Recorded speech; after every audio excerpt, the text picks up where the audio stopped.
Attention gamers. Over 2 years ago I posted a video about how building Guardian Angel first item on ADCs was actually a 200 IQ idea. I talked about how early game in lane the ability to do your best Jesus Christ impersonation while you're support, playing some stupid giga broken brainless pick like Leona does mad work until an otherwise lost fight is won, and thus you've just booked the safest trip to Let's Get Fedsville, a place where most low elo ADCs have never even been.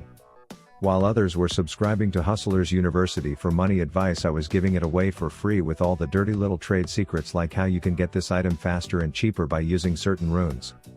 I was showing how the build completely changes how aggressively you can play early, turning an otherwise snooze fest farm simulator into the engaging objectiveless team deathmatch that us hard stucks queue up for. But then I was met with the comments section. People were saying things like I won't have any damage in fights, or that if I pop it once it'll be a wasted item, or that I sound like I'm gay for pay, or that they bet I'll get bullied in lane, just like I apparently did in school, or that my mother probably doesn't love me anymore, and for 2 years these words have been weighing on me.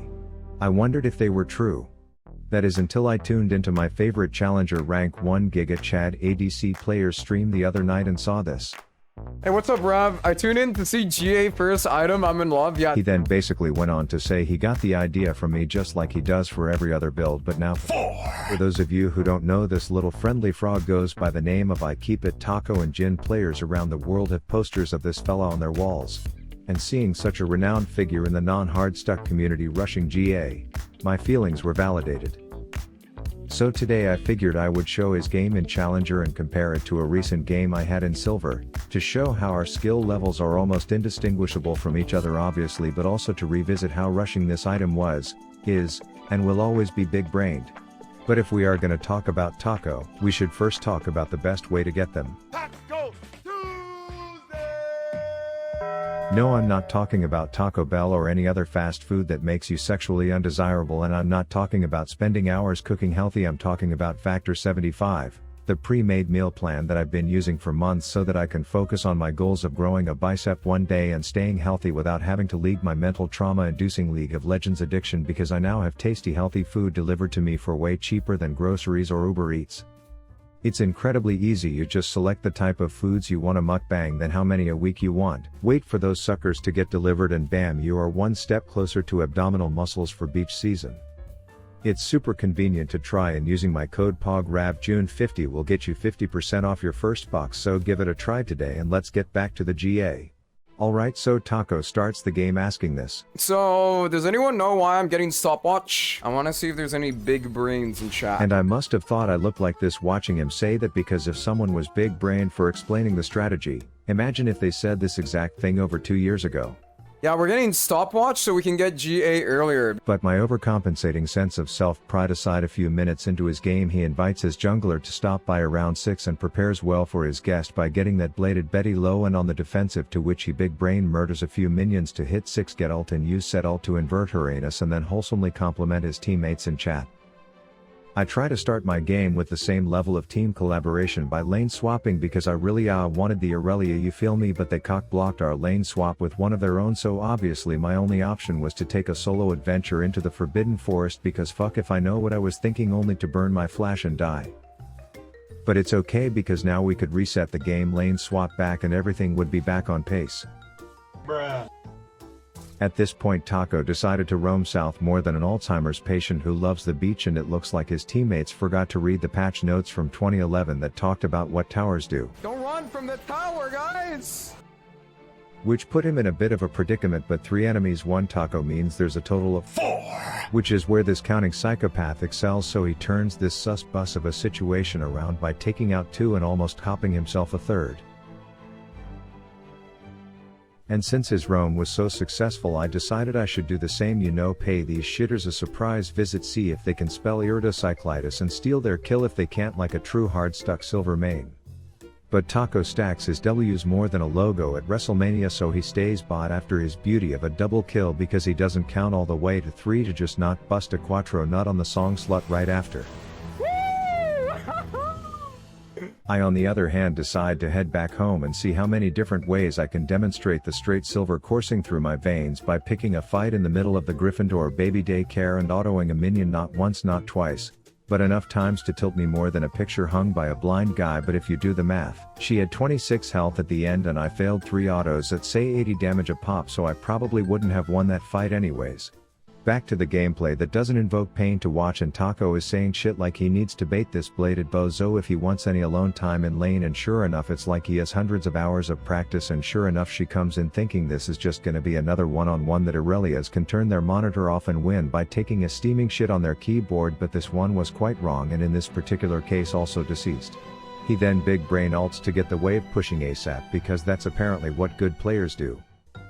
And his play may have been a textbook example of how to bait, but little does he know my childhood nickname was the Master Baiter, so I start off with a bit of dyslexic communication and then I just wait to see the look on her face when this surprise visit leaves her completely cucked.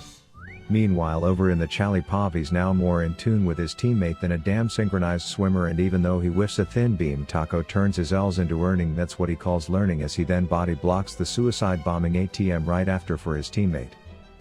That said, his 50 shades of grey chemistry with his co-workers has me motivated to treat mine better, so when I see my top get gang banged I figured I will score some brownie points by showing off a 200 IQ prediction, knowing she'll be pathing back towards her gromp. The only problem was she wasn't in the mood for frog when she could have brain dead werewolf, and I was stuck here with my itty bit flaccid dick in hand wondering how I was gonna explain to my dead partner why I was rubbing one out in a bush 12 zip codes away from where I was needed. And I tend to stack more L's than a failed game of Tetris, so I pick a fight with the embodiment of an understaffed balanced team at right only to proc my mulligan for no reason at all, as I then deposit my summoner spell into the wasted cooldowns bank right after.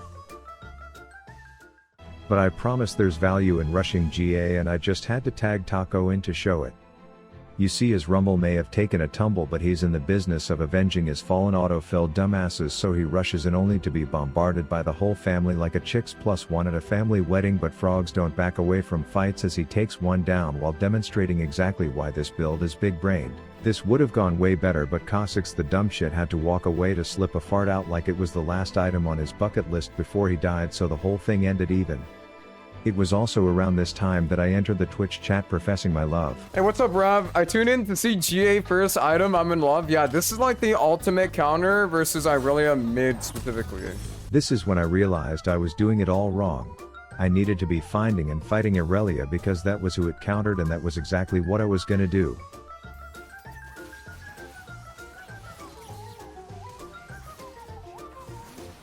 Team fights were starting to break out in his game, and in true high elo fashion their ults were coming out with more synergy than the flavors in a New Orleans gumbo, as he then demonstrates firsthand the emotional rollercoaster that comes with playing League in one sentence.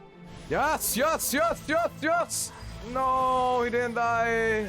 I was gearing up for what I would call team fights as well, but anyone with eyeballs would call me running around like a headless chicken while everyone around me wastes all their cooldowns to try to keep me from dying to a busted ass champion with 36 dashes.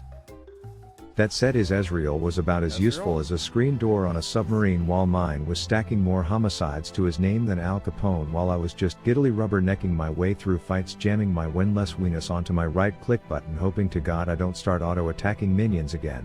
Until I take a break to play charades, my card reading Lazarus from the Bible while Kaisa's card read Dead Moron.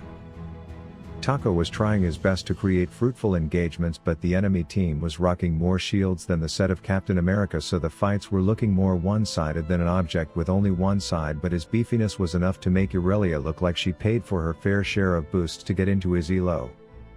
I, on the other hand, felt the urge to lie about myself on camera because this game alone isn't enough to stimulate me anymore, so I need to throw fabrication into the mix. His game was starting to fall apart more than a burnt beef brisket, but I guess there's a reason why he holds the title of most successful 4 counts, because he stomps in there like a dancing elephant, kicking ass, taking names, and not even needing to proc his GA. Okay. That's kind of clean. Too bad you're gonna fucking die. I don't care how clean you are. You're dead.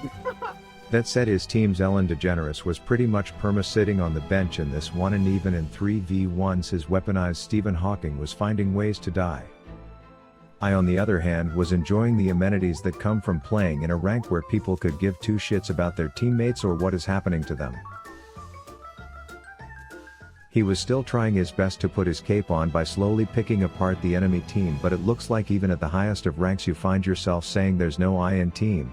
but there are 4 eyes in inting idiots, so he loses. But I still don't think anyone was saying that his build did no damage or that he was gay for pay. And my game had a more positive ending, as a contest for who got Barney's dick jizz ended in them wiping and us winning the game, which I think proves 2 things. Taco totally copied my build from 2 years ago and I am basically as good as a challenger ADC. Rav out.